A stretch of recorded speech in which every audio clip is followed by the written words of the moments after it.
Not quite ready for this one, but what we're going to do, I'm going to chit-chat with you guys for a few minutes about stuff while I get these flips taken care of. That way anybody who doesn't happen to be in here right now will be able to find out that we are live and get in here before I actually start the reveal. And one thing I want to ask, let me wait for a few more people to come in. Looks like I've only got one person in here right now. Let's see, get my live chat turned back on so I know who is here.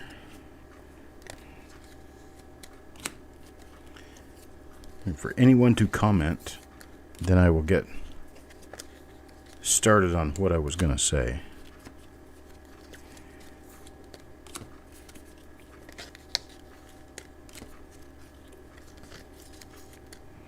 I know my broadcast is a little early. Why, of course, Coin Hunter, I would love some chili. Thank you very much. No cheese, just crackers. Man, that's another place where my diet lacks, is I love crackers in my chili, but crackers are not nice to diabetic people. Crackers like to turn into sugar once they get inside your body, which really kind of ticks me off because they don't taste sweet, yet they turn into sugar.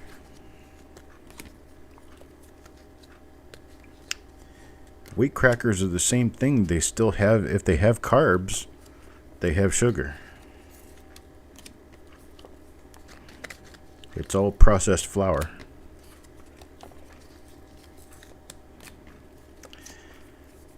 Melanie, there again, thank you.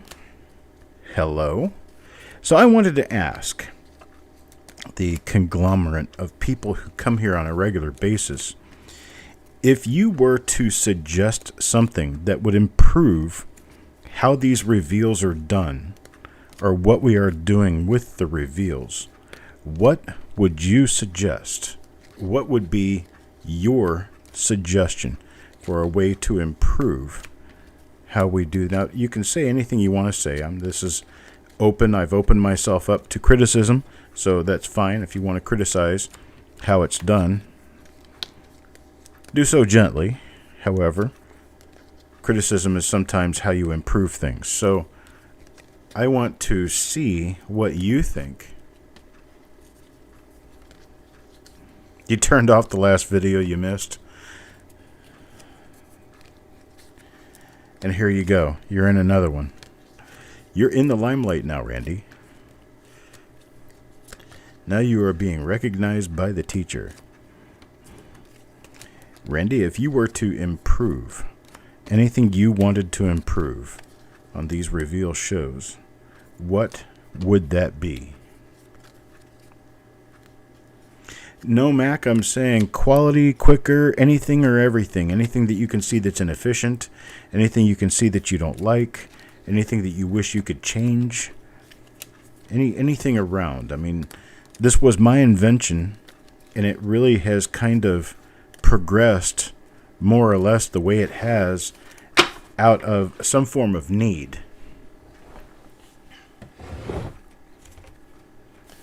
And well, I appreciate that, Coin Hunter. That's one of the primary reasons why I'm just chit-chatting with you right now, is because I've not had time to get this ready yet, because it was scheduled for 3:30, and I realized, or no, this one was scheduled for 1:30, 12 o'clock, 1:30. Yeah, it was scheduled for 30 minutes from now. The next one we're going to be doing very early, because I think we're going to get to it by like 1:45, maybe 2 o'clock. When I'm rushing on these things, I can get them done. Boom, boom, boom. But they're not easy to get done. I do have 2 spots open on this particular reveal. I have 2 spots open. This is a $2.50 reveal, so there'll be $2.50 for the spots that are open.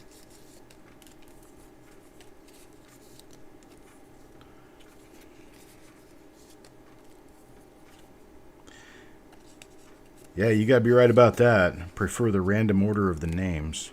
That was a good thought.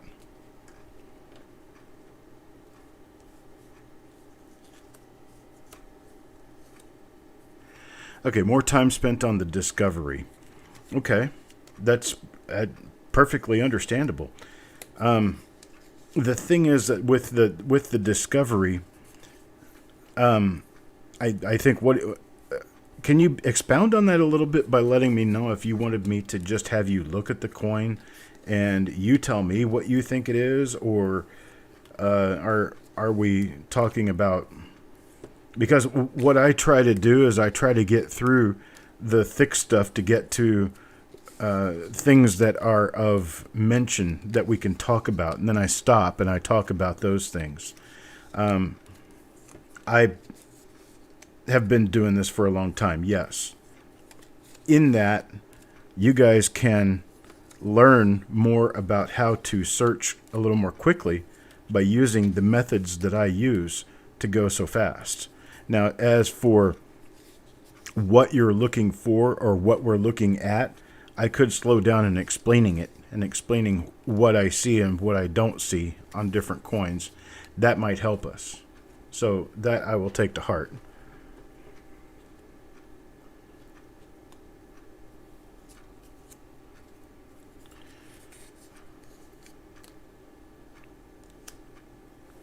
Use my ash board, pull 10 to 20 names, and go in order.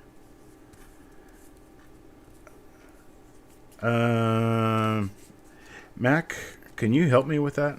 Because I'm not exactly sure what you're saying there. I would like to know, though, because it does sound interesting.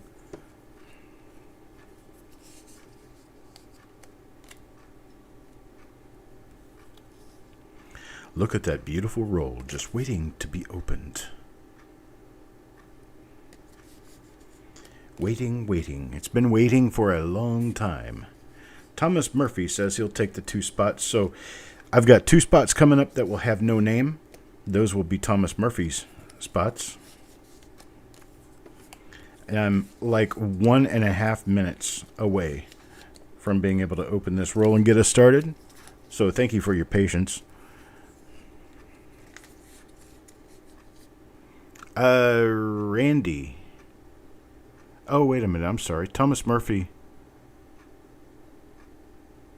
said it after Randy. Randy, if you've already got spots in here, do you think we could share them with Thomas? I think I might have gotten you in this one already. Maybe.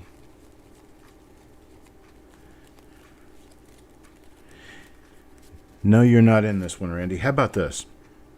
How about let's make a deal. You and Randy can share these spots. I'm sorry, Randy and Thomas can share these spots. Thomas gets the first one, Randy gets the first one, Thomas will get the second one because Randy spoke up first. How does that sound? You have Randy one and Thomas the other. And in fact, I'm feeling rather especially philanthropic today.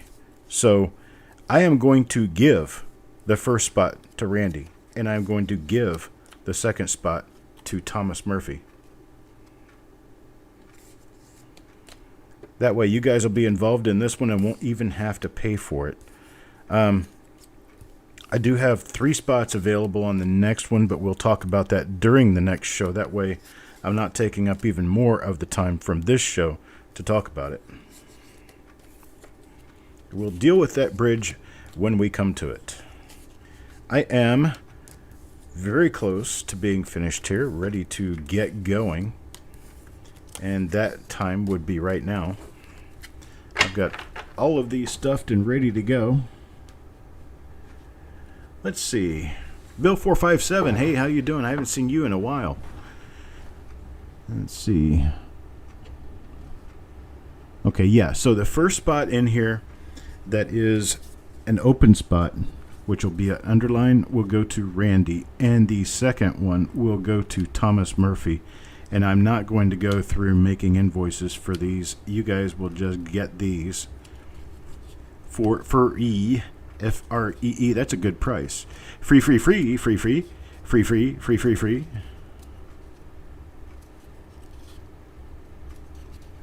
How much do the sleeves cost in bulk? These little guys right here, they're 7.5 cents a piece. Yep, they cost me almost a dime a piece. They are not cheap. No, plastic has just gone nuts. And so, like the price of a lot of other things, you just grit your teeth and bear it.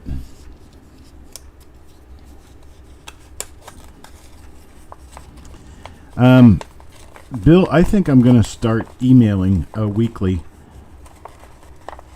with my auction email. Do you get the auction email? I'll let you know that the email is coming. These are 2x2, Carl. If you get that email, I think what I'm going to do is I'm going to start putting the schedule of reveals in with that email, so you can write those down, or you can keep them on your desktop or wherever you want.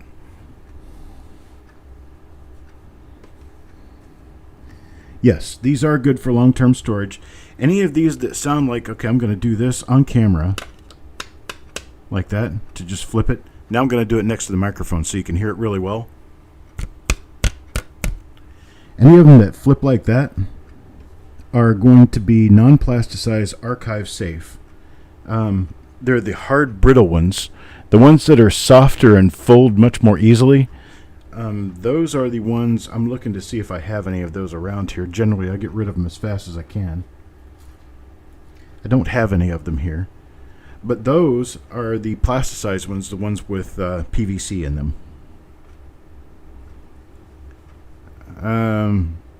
22,400. I don't know. Is that right?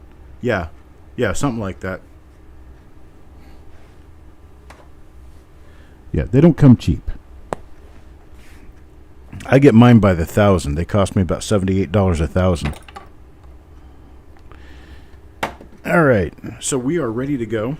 I've got the roll open. I've got my space done, ready to go. And I think I have camera. So let's get moving. Coin number 1, Yo Man.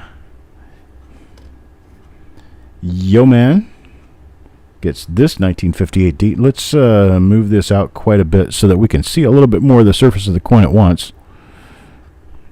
Nice little die scratches and stuffish on there, but it doesn't look like we're going to have anything of any remarkable value.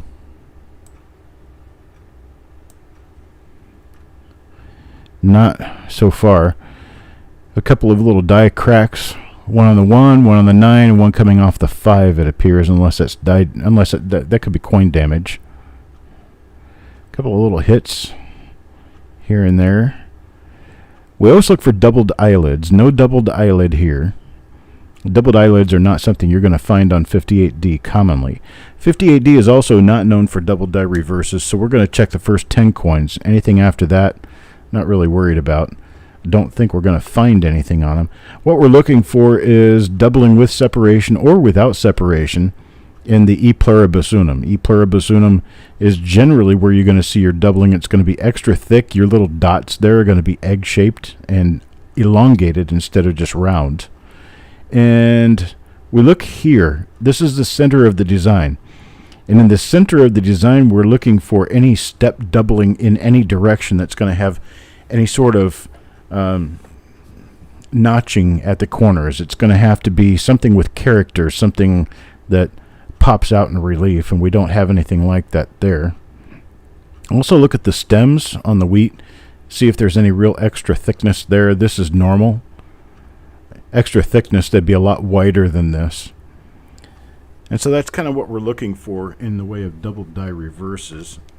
And as probably expected, we have none there. This one's going to be Bill Crescent's coin number 2. Coin number 2 is just like coin number 1. Same markers, it appears. So that last one was a lamination or damage on the coin, because this one doesn't have that thing on the 5. Looks like he's chewing on a straw. So we've got that as a marker for a die that appears to be normal. On the obverse, we have pretty good sized die crack running across the head. That, because it's relatively common, is generally not something that we stop and ponder about, because they are rather common. The reverse on this one, we don't see anything more outside of the normal than we saw with the last coin. So we would have to see something out of the normal to be able to point it out to you. Unfortunately, that's just not the case here. So Bill Crescent gets a normal coin. Got a normal coin for coin number 2. Now coin number 3 goes to Mr. McBride. Mr. McBride, coin number 3, here it is. What do we get? Yeah. There is a doubled eyelid. That is what a doubled eyelid looks like. You have a small mark that is parallel with the eyelid itself. And that small mark is actually raised as if it were minted into the coin. It's not a scratch. You can see that it's a hump that has a little bit of character to it. So that is a doubled eyelid. Doubled eyelids are not highly common, but they're also not really scarce either, depending on the year, I guess.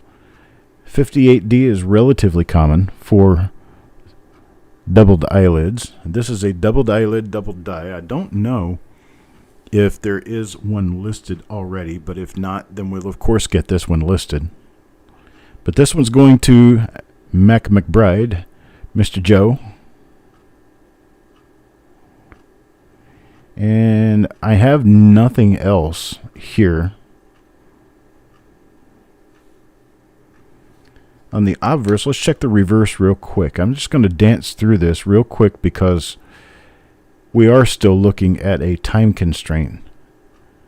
And to me, it doesn't matter what angle I look at the design, because I'm looking at the edges of the design for doubling. I'm not looking to read the coin. So I'm looking more for just the design and what I can find as a flaw in the design.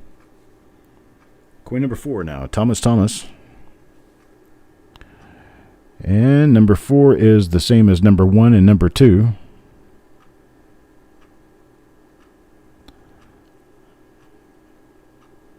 Nope, it isn't the same die. It's a different die. It's one of the later die estate examples. This one does have the heavy die scratches, but they're very old die scratches.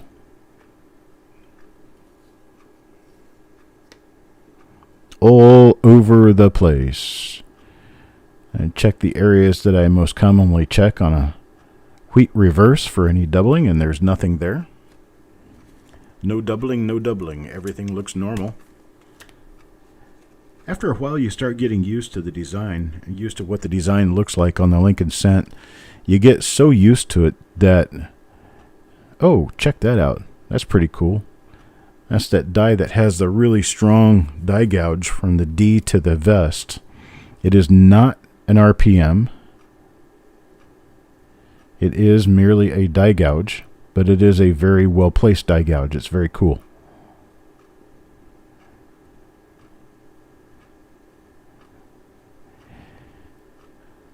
But you start to learn the design of your coins well enough to know what is and what is not normal, what is and what is not usual.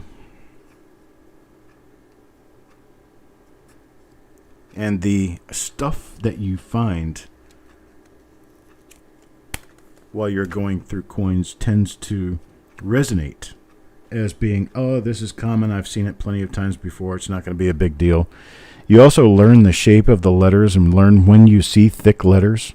Hey, there's a nifty one. That is an RPM with a filled mint mark. Filled mint mark meaning the center of the mint mark chipped away on the die, leaving, well, what would be a hole where there should be a post on the die. Thus that hole, the metal just kind of filled it up. But you've also got an RPM here. You can see a doubled split serif on the upper serif and the lower serif. Here's your split on the upper serif right here. And then your split on the lower serif is right in here. And then you've got all this filled area here. That one will be very easy, should be very easy to identify if it has not yet been identified as such. And, well, if it's new, we'll definitely list it as being a new one. That's really cool. A lot of die cracks up there.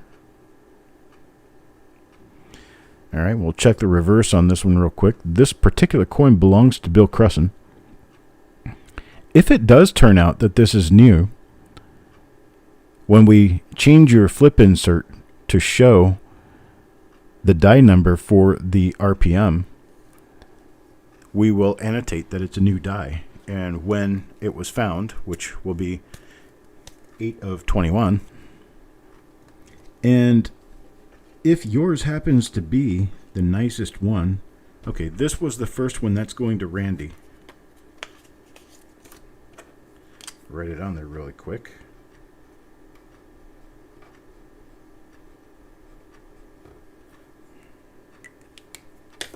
Okay, this is Randy's coin.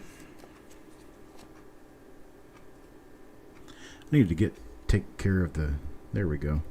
A lot of glare down there. You get that glare out of the way. Okay, now we got Randy here. And what do we get on Randy's coin? Well, Randy's coin happens to be normal, so there's not really much we can do with this one, unless it happens to be a doubled eyelid, which I doubt. Okay, see how that little line right there is not parallel with the eyelid, and it looks like a scratch on the die? That's exactly why this is a scratch on the die. So that last one looked more like a bump. This looks more like a scratch. There's your difference. Primary. There may be other differences that you'll notice, but that's the primary difference. All right, let me back out on this just a little bit and give us a little bit more field to look at.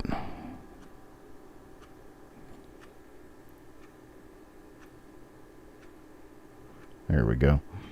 Yep, this one's got some wax on it. Probably it's a waxy, oily substance that ends up on the coins, and that's from oiling the machine where they are minted, the press. All right, that one's for Randy. It's going to be a normal coin. Here's coin number 8. This one goes to Mike Birchman. And Mike Birchman gets a lot of light. Let's knock this down just a little bit.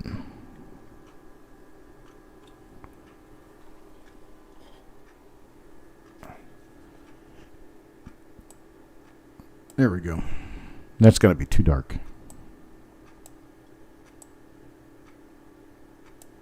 There we go. All right. The problem is when I come out, I can't really see, and I want to be able to see all the details of that mint mark, because that mint mark is going to be important. We don't have anything there. We're just going to leave it at this magnification at this point. Let me brighten it back up. Sorry, folks. I'm still getting used to using this massive camera and scope setup here. But I tell you what, you won't find a show on the internet that I know of that has as much detail showing in the show. You know, a lot of people that use microscopes, but they don't use a microscope like this. Most of them don't.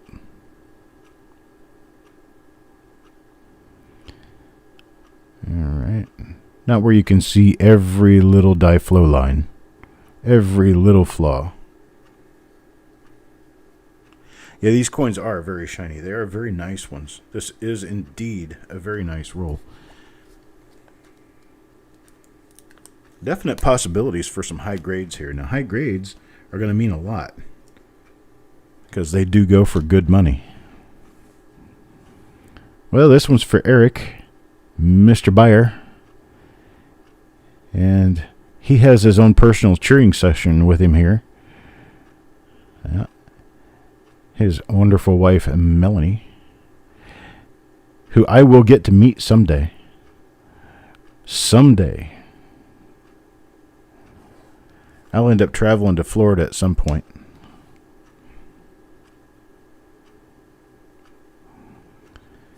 Not anytime real soon, though, I don't think. Because, you know, I'm afraid we're probably going to go back under COVID restrictions. And I, of course, have not had it that I know of. I am vaccinated. But anymore, I don't think the vaccine is proving to be the wonderful cure that people were looking for.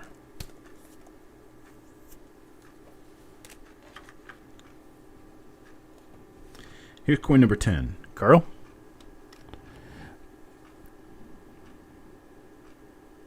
That's an interesting one. Those two heavy die scratches right there next to the date. Or die gouges coming out of the 9, actually, is what they are. That's pretty cool. Nothing else there. Nothing here. What is that? Oh, that's a little minting mark. You see how this little flaw right up here above the D, you can see how it doesn't push outward. It doesn't have any like flanges on it. It's just a loss of relief. Being that it's just a loss of relief means that this was done under the gun. This was done during the time the coin was being struck. Now, if you look at a hit, let's see if I can find a hit on here. Okay, that little tiny thing in the throat, let's see if we can find something else that actually constitutes a hit.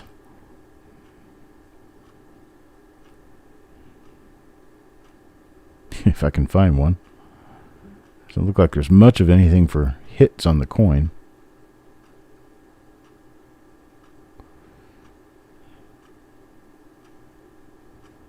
Okay, well, this is the only thing I can find that is actually a hit that I can focus on. There's this thing down here on the throat. If you'll look very carefully, you'll see that not only is this upper part of it in shadow and the lower part is in light, but you can also see above the black line that there's actually a lit area. What this is a little bit of the metal actually coming outward towards you. And what that means is that there was nothing impeding that metal from moving when this coin was being hit or scratched. So basically it's like digging a trench. If you think about plowing a field and you're digging trenches and what's left over of the dirt kind of goes out toward the sides, you can see that on this when you look at this little bit of damage on the coin.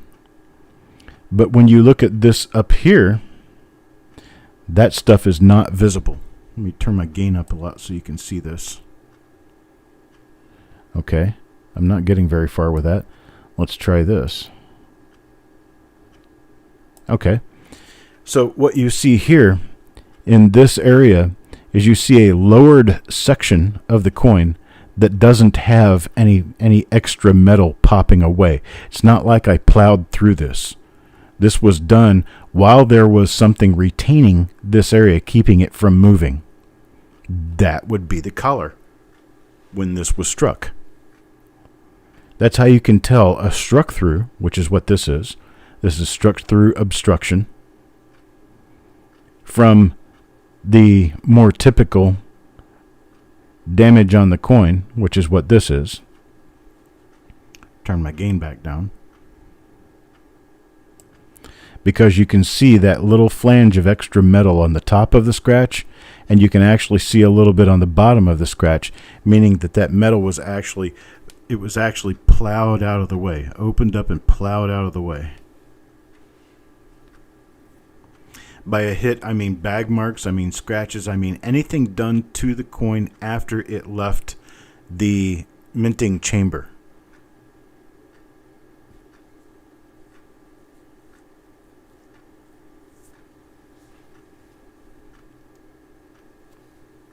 So there we go.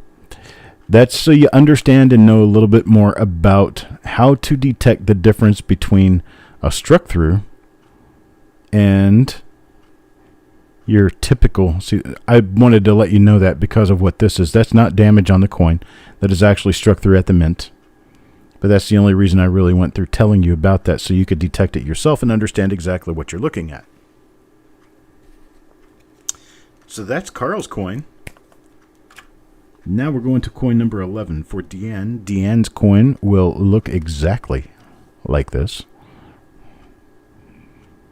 Okay, and we have die flow lines. Actually, die flow lines are these guys right here.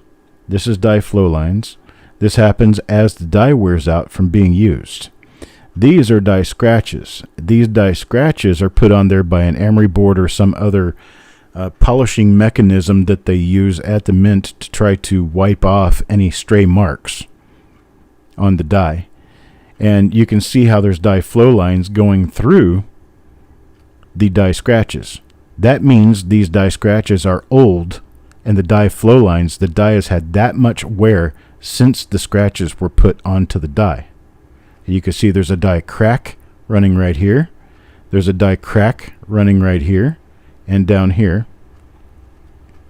And so this is a late die state die, not only because of the cracks and the scratches being old like that, but also because when you look up here, you can see that there is a lot of stray flow line marks coming off the top of the T and off the top of the S.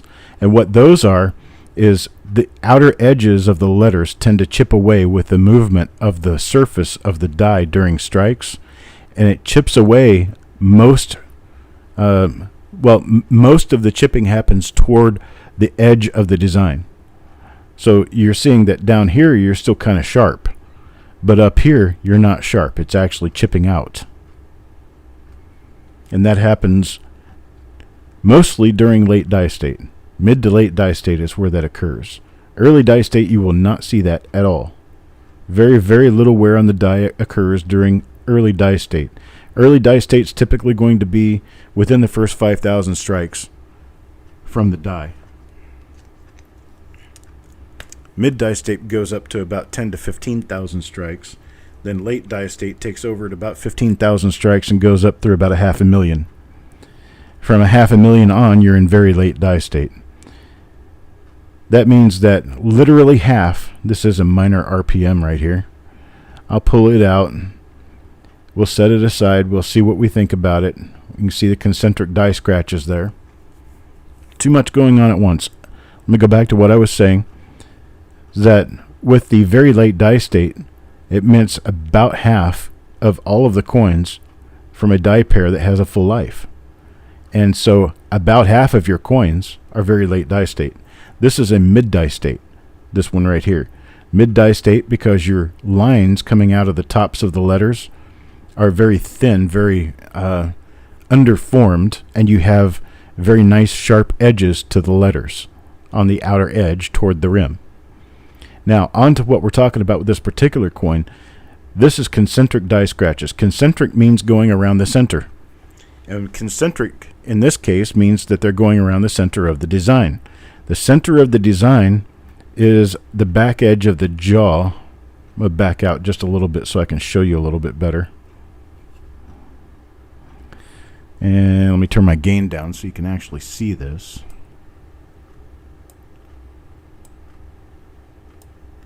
If you look right here and right here, and then you just keep kind of following that in, you can see all these die scratches that go in a concentric direction, meaning following the center.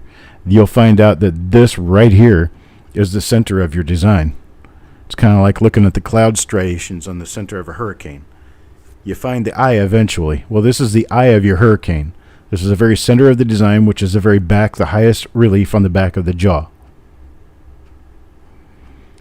And so these are concentric die scratches. Anytime you see something that says concentric die scratches or concentric die gouges, we're talking about something that goes around the center of the design.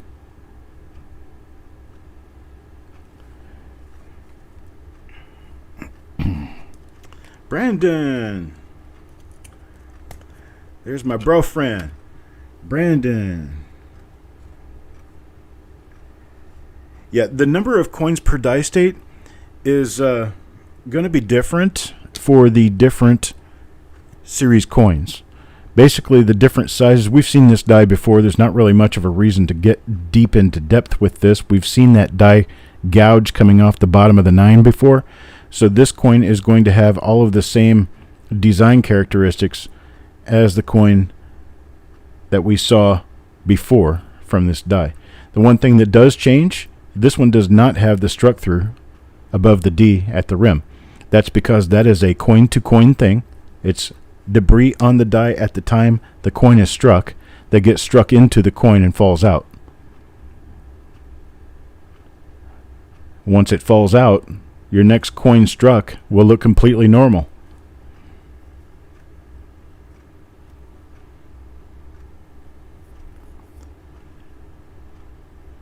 Bill, in this case, both. The center of the circle, the center of the concentric area, is the center of the design.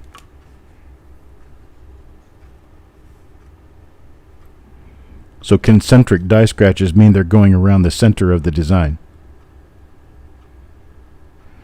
No RPM here. No double eyelid. Mid die state.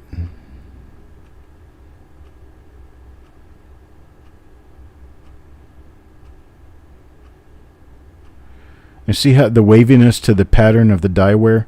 That's also something that's very normal, and it happens very frequently. So if you look here, you'll see that the die wear is running in this direction. But if you look down here, it's running in this direction. If you look over here, it curves. That's just because of the shape of the design, the relief of the design. This is actually three-dimensional. So you have to remember that it's three-dimensional. And steel is going to run when it's struck straight up and down, struck plumb, like coins are. The steel is going to run in whatever direction is easiest for it to go, which is usually uphill. I know that sounds weird, but it does. It runs toward the outside.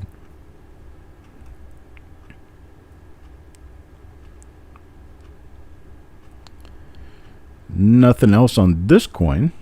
Take a look at the reverse real quick. We've not looked at reverses lately. See, there's concentric die scratches here on the reverse. Maybe not concentric. No, those are just curved die scratches. They don't follow the center. The center of the reverse design is right here. It's right there. It's right next to the bottom of the N in cent. So if you were to take this design, blow it up really large, and put a pin right in the middle and take a piece of string and draw circles using that piece of string stretched out, you'd be drawing concentric lines. Maybe I'll do a video to explain that better. That's Jeff Dunn's coin. Jeff Dunn's coin was normal, so we're going to move on to coin number 15 now. Coin number 15 is Yo Man. Yo Man picks up. I mean, another normal one. Unless maybe we have the doubled eyelid, which I've forgotten what my marker was for the doubled eyelid at this point. I'm talking too much. You talk too much, boy. You talk too much.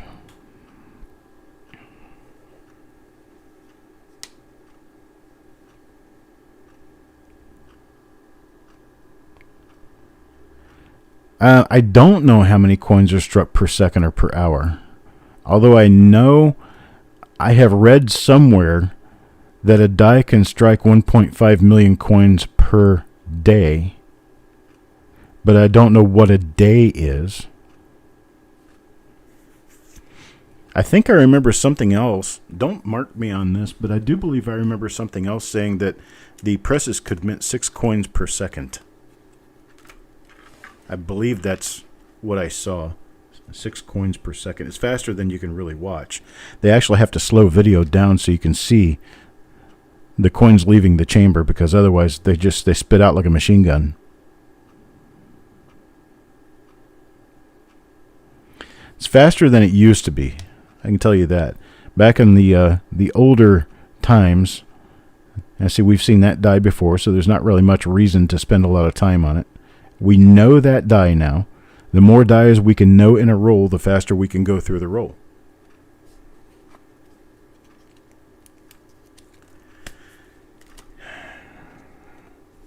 Randy, I tell you what, you better take that money that your mama gave you for comedian school and spend it on something useful.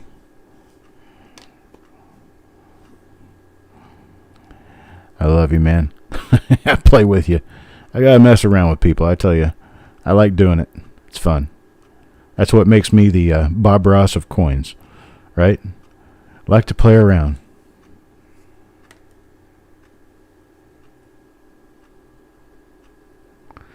See how the flow lines here go like in a starburst? You've got them going out this way. You've got them going up this way. And you've got them going out this way. So there's a central point here that makes this pressure like it is. And I can tell you what that central point is. Okay? Because if you flip the coin directly over, you're going to have a chin right there. And that chin is a very high pressure area because, well, there's a lot of things going on there. So what happens is all the flow lines on the opposite side tend to like to run toward that chin.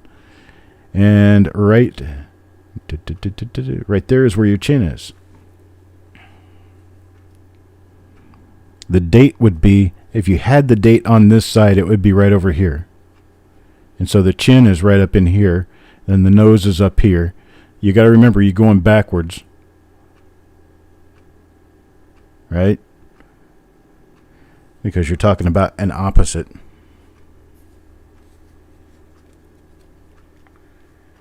Yeah, all right, we got nothing else on here. Just beat the devil out of it, just like that. I love Bob Ross, man. He was my favorite back in the day. Dude can take a house paint brush and make a painting that sells. All right, here we go. Here's another one of our RPMs. RPM with the filled D. This one's going to be nice. There we go. We got some little bit of peach fuzz going on here from the actual wrapper itself. That's what all that stuff is on there. Gives us a little bit more of that originality skin, right? No, you need to wipe that stuff off the coin because there could be contaminants on there that will actually cause an issue over a lengthy period of time. That one's for Mr. Crusson. That's going to be a second example of that die. Let's see, here's the other one. And guess what? Mr. Crusson gets both of them. It's coin number 6 and coin number 18 so far, both of which were for Mr. Crusson. So he is the one hogging up all of those mint marks. There's another one of that other die that we have already seen.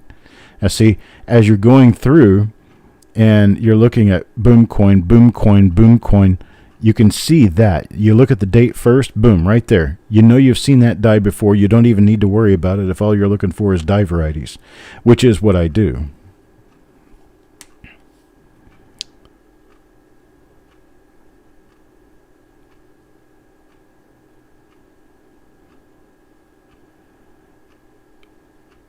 It's the longest I've been quiet since this video started. Now, the filled mint mark is not necessarily what we're after. What we're after is the filled mint mark because it has split serifs. Means it is a filled mint mark with an RPM. Just the filled mint mark isn't really much of anything. They're pretty common. I've seen this die quite a few times. This is that one with all of the old die scratches. There's actually two of them like this. This one has the curved die scratch up out of the top of the one, up out of the top right of the one. The other one doesn't have that. Neither one of them have anything on the obverse or reverse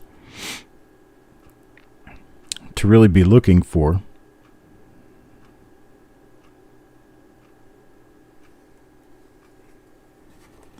And this one goes to Deanne. Now for coin number 21. Coin number 21 will be for Malcolm. And Malcolm gets a very nice looking but normal coin. That little thing under the one will brush right off of there. Get a little Q-tip and prove it. There it is. Gone.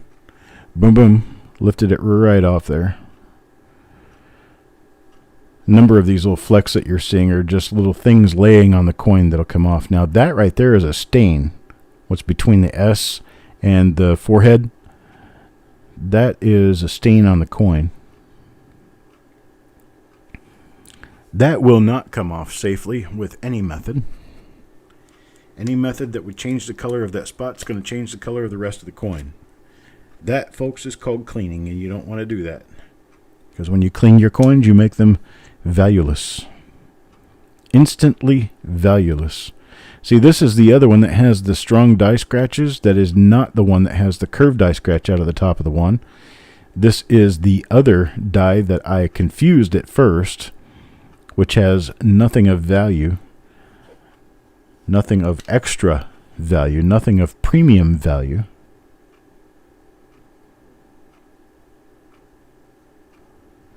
Not really seeing much of anything else there. Oh, you can hear my clock? That's my Steelers clock. I have a Steelers clock hanging on my wall. My wife bought it for me. And yes, I am a Pittsburgh Steelers fan, for those who may be wondering. If that disgusts you, you can leave your tip at the door. I am not changing. I've been a Steelers fan since 1974. That's not going to change anytime soon. I've been watching them since Terry Bradshaw was young.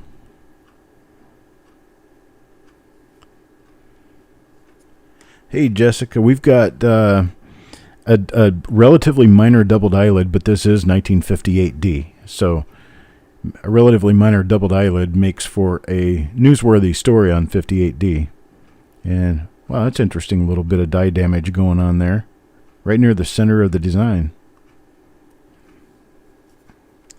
And we also have a nice little rotated RPM that has a break in the center of the mint mark.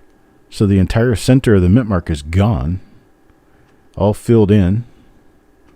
So that's kind of cool. I don't know about a die like that yet.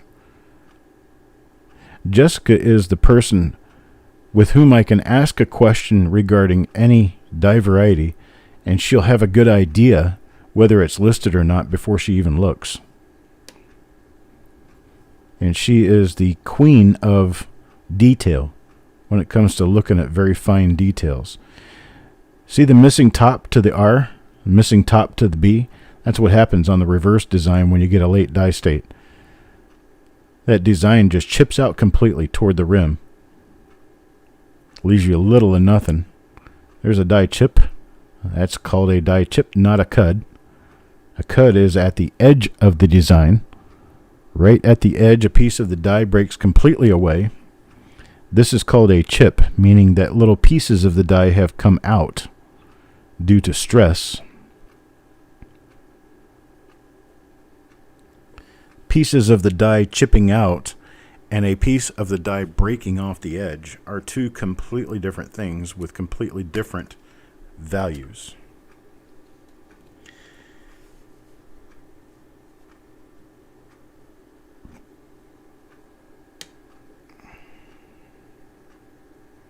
You went to college with Jack Lambert? Oh my gosh. I would love to have met Jack Lambert. I think he's still with us. I may still have a chance. I think Jack Lambert was just like the coolest football player ever.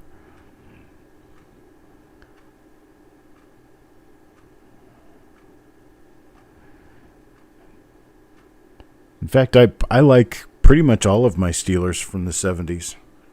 The 70s and 80s. I can name almost the entire lineup of them.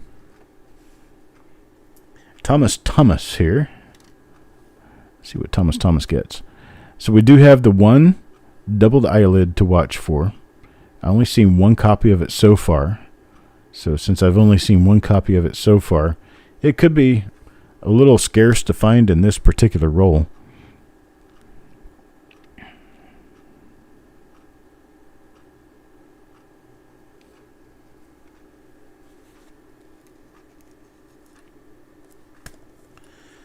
Oh yeah, they were a great team back then.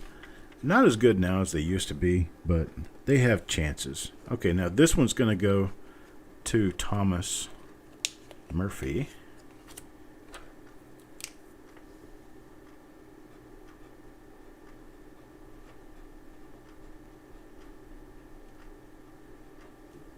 There we go.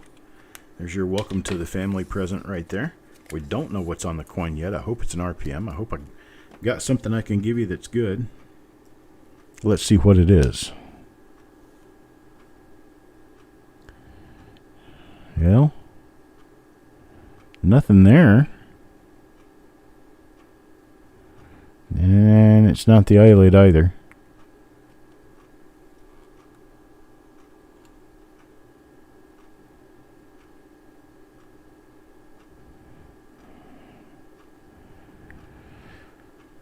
How about some other names?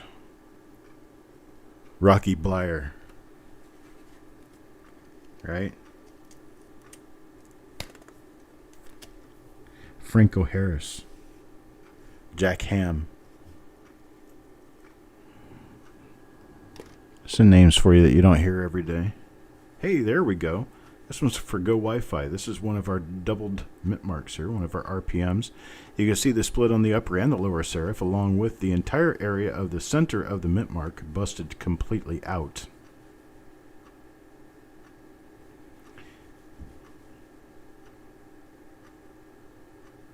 I'm sorry, what mint dies? First of all, this stuff out beside the 8 will come directly off the coin. There we go. Got rid of it. Well, most of it. But you know that it'll all come off the coin. Second, this is a repunched mint mark. Repunched mint marks are collectible by the die because it's on the die from the time the die begins minting coins till the time the die ends minting coins. And the exact position and doubling on that mint mark can be found on other coins. So given that they can be found on other coins, then your chance of finding another one is actually pretty decent. And we make a listing of these things, a catalog, and we list them in a catalog with a die number. And that die number is what we use to identify any coins minted by that die. And that, my friends, is the world of die variety collecting. Hump down here below the 5, I'm not really sure what it is right now. I guess it's just a mark in the... This is a third different die with the line, so I think this is the doubled eyelid. No, this is not the doubled eyelid. This is the one where he's chewing on straw. This is our straw chewer.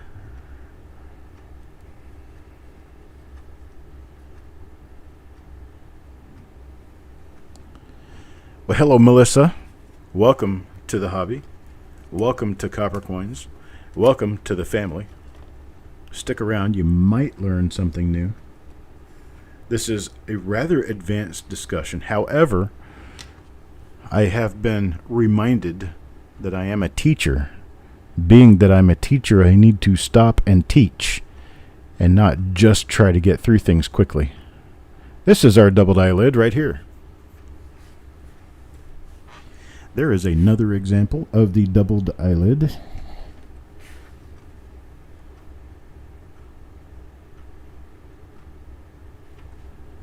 You can see that little spot. I'll use my mouse right here to circle it for you. That is a secondary eyelid minted below the normal eyelid.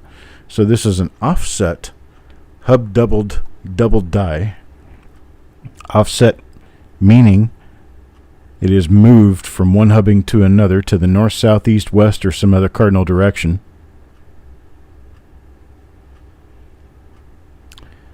This is called Class 4. Class 4 is offset hub doubling. Last time we looked, we didn't see anything on this particular reverse, but just to check it again. Why not, right? Okay. So Deanne gets one of the doubled eyelids. Deanne is lucky. Let's get on to coin number 31 now. Coin number 31 goes to Jeff Dunn. And This one is the chewing the piece of straw, so it's not going to be anything. Same as 2 coins ago. It's got a little hump below the 5. There's the 8 completely wearing out to the rim.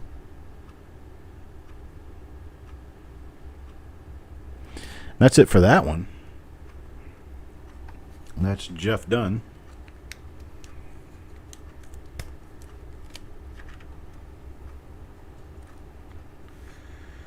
And here's Malcolm.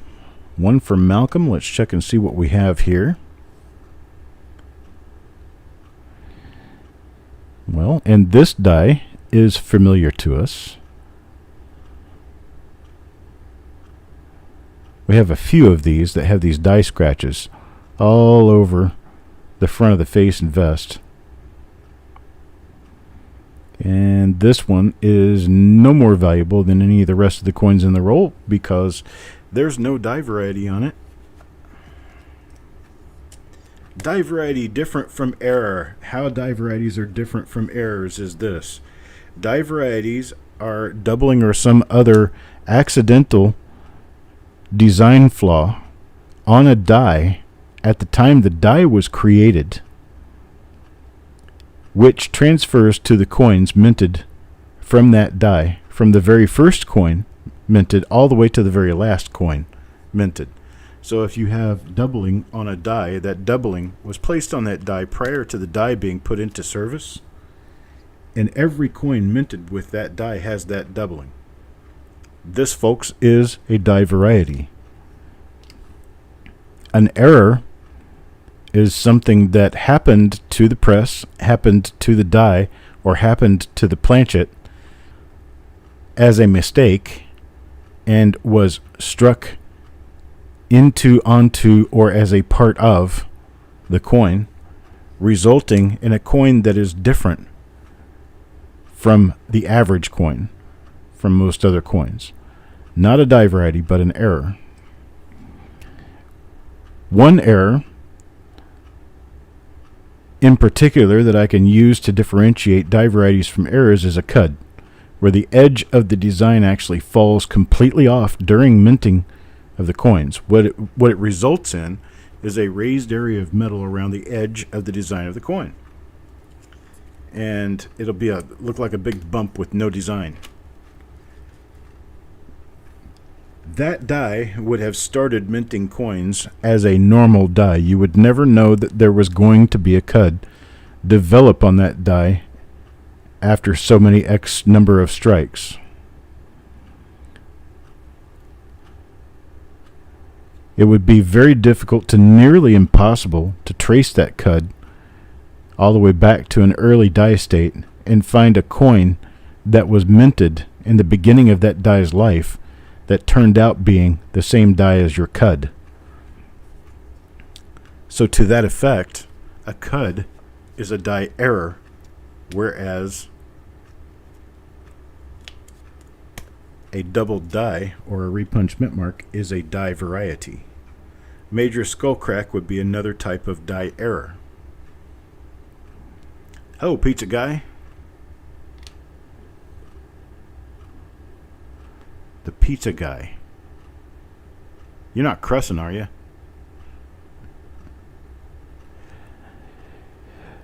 What kind of value would I put on these particular die varieties?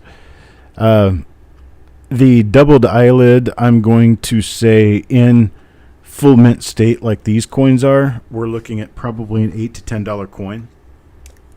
On the RPM with the die chip in the mint mark, probably the same value, roughly $8 to $10.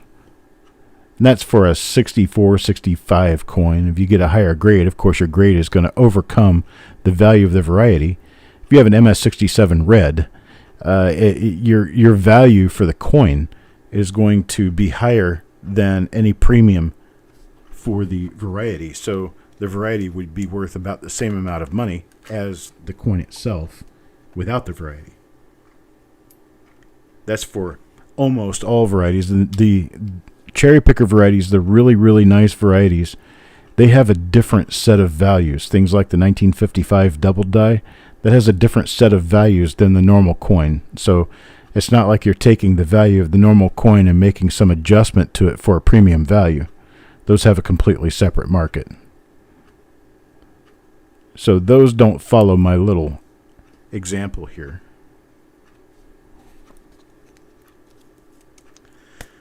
But yeah, you get into one of these rolls like this, and all of the nicer varieties that you're going to find that we're actually talking about during this roll are going to be coins that you're going to be able to get probably 10 to 15 times normal coin value, which in this case, normal coin value is going to be, I don't know, $1.50, $2. And so here you're going to get, 8 to 10, maybe $15. There's a B with the same problem as the mint mark on another one of our esteemed dies. This one had the lower center of the B chipped completely out. It fell out of the die, so the metal didn't have anything holding it back, so it just filled itself completely into that area of the die. Here's one for Carl. Let's see what Carl gets. Well, we did have a very, very minor RPM, and I think this is one of them. I think it is. Lower split serif, barely. I don't think we're going to end up listing this one, so I haven't really been very cognizant or aware or watching for that particular die as we've been going through. I have seen it a few times, but it's not something I really think has any special value. The reason I'm not looking at the reverses on most of these is because we are short on time. And because we're short on time, I want to get through this roll and find the varieties that everybody wants. And, well, I think this is this is the smoking straw. It's where it looks like a piece of straw coming out of his mouth. And this is not a die variety. And I want to get all of the coins gone through so that we know which ones were die varieties during the broadcast. I don't want to leave any of the coins behind, and well, I don't want to overextend the broadcast, so I just don't talk about the things that are not important once I get to a certain point. Oof. Well, that is stained, but most of that stuff will come right off the coin. There's the stuff. It just comes right off the coin. And there's the coin with the stuff mostly gone. This one turns out to be a normal coin. That stuff is most often crud that falls off of the die or out of the press right after maintenance on the press. And so this was actually on there when it left the mint. Farm Dog, remind me, and I'll give you credit for this coin. You'll get a free $2.50 coin. I don't like to make people pay for things that are icky. Mr. McBride will get the next coin. Next coin turns out to be one of our die gouges coming out of the 9. So those of you who've been watching through the whole broadcast know that we've run into a number of these earlier in the roll. They didn't prove to have anything on them, so there's not really any point in looking at the rest of the coin. We'll flip around a little bit and take a look at the little stain that's on there. And this one was near the end of the roll, so it looks like it might have just a little bit of moisture issue on it.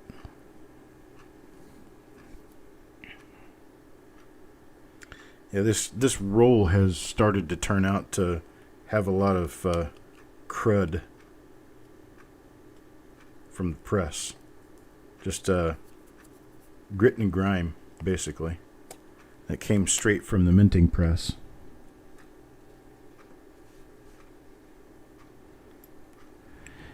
Eric, this one also has a lot of crap on it. Same die again. That die in the press must have been having a problem, because this did not happen in circulation. This right here happened in the mint.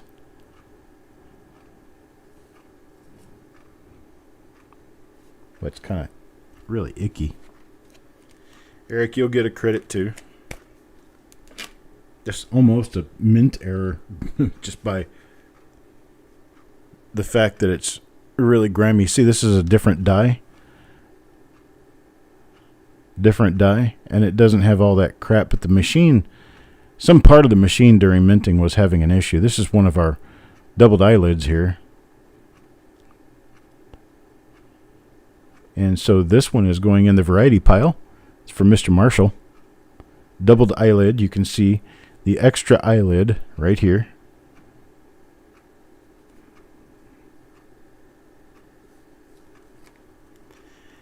Hey, Wanda. Just wondering if maybe you didn't like me anymore.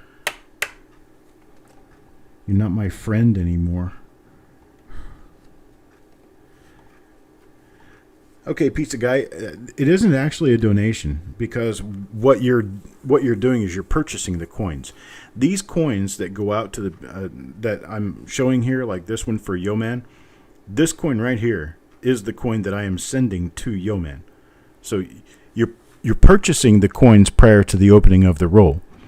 Then the question is for how much? Well, this particular roll is a 1958D, for which I generally charge $2 to $2.50 a coin. This one was a $2.50 roll because this one was an original bank wrapped roll from Cleveland. And the prices fluctuate depending on how much I end up having to give for the roll itself.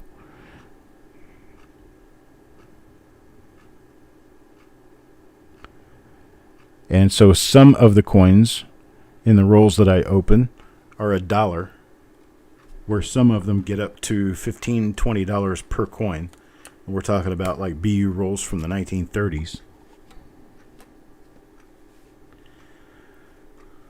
Okay, that makes me feel a lot better, Wanda, because I thought you were avoiding me. Just like my mail is avoiding you. I promise I'm going to get that box mailed. It's going to be a heavy box by the time I get it to you, because you've been buying stuff, and I keep meaning to throw everything together. I can show you the postage that I bought that I'm never going to use, because I've got 2 pieces of postage that I bought for you on accident. One of them was a small flat rate box, and the other was a first class. Why I bought those, I have no idea, because I've got like 15, 20 pounds of stuff to pack for you.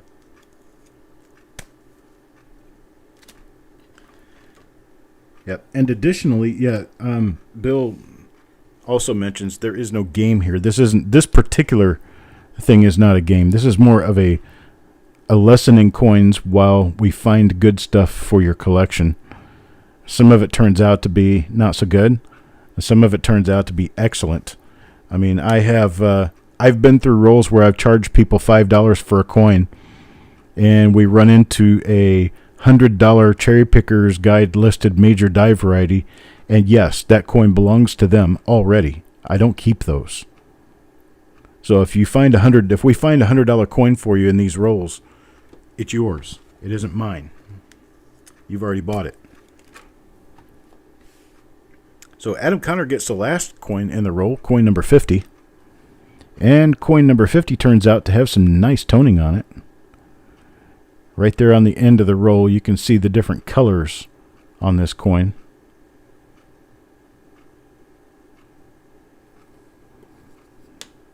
The reverse side is still bright red. So you can see a little bit of color developing on the outside edges of the design here. But we have no die variety on this coin. So, with that to note, we are finished with what we've got going on here. I'm going to open up the next reveal in about 10 minutes. And there are all the normal coins. Here are the doubled eyelids, coin number 45, 30, and number 3. And then the RPM with the broken D is number 28, number 18, and number 6. So that's what we've got this time around. And I will see you at the next broadcast, which I will be doing here in just a few minutes. I've got to get the flip inserts ready for that one, and then we'll be good to go. Appreciate it, folks. I'll be back in about 10 minutes on the other stream. You have to make sure to go back to the main channel and look for the other stream, which is going to be reveal number 297. 297. Be back in about 10 minutes.